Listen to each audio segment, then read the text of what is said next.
Hi, Dr. Brian Kaufman, a family doctor and CLL patient, and I'm the medical director of the CLL Society. I'm here at the European Hematological Association in Copenhagen. I'm Dr. Susan O'Brien. I'm the Associate Director for Clinical Sciences at the Chow Family Comprehensive Cancer Center at the University of California in Irvine. And you just came from ASCO in Chicago, so a lot of flying. And there was a drug that I heard about for the first time there.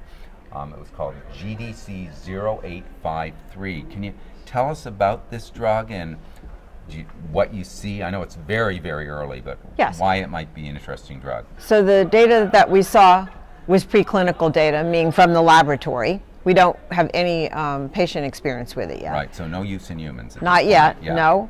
It's a BTK inhibitor, like ibrutinib, and it binds at the same site that ibrutinib binds to BTK, but it doesn't form a covalent bond with the cysteine 481. That's the irreversible bond. That's the irreversible bond with ibrutinib. Yeah.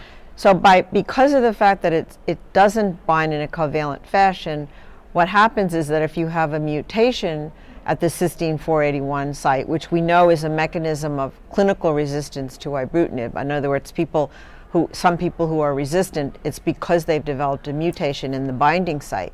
That's a major reason for ibrutinib stopping The working. truth is, Brian, we don't actually know how frequent it is. There have been patients that have been found clinically resistant who don't have it. Right. I don't think, at least I don't know right now, is it 50% have it, 20%, 80%? I think that's not very clear.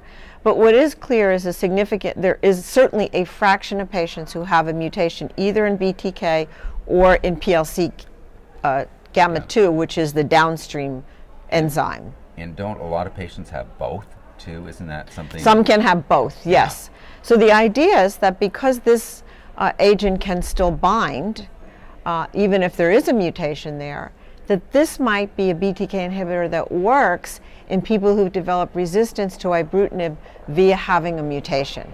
And right now we have no other BTK inhibitors that will work in the setting of ibrutinib resistance.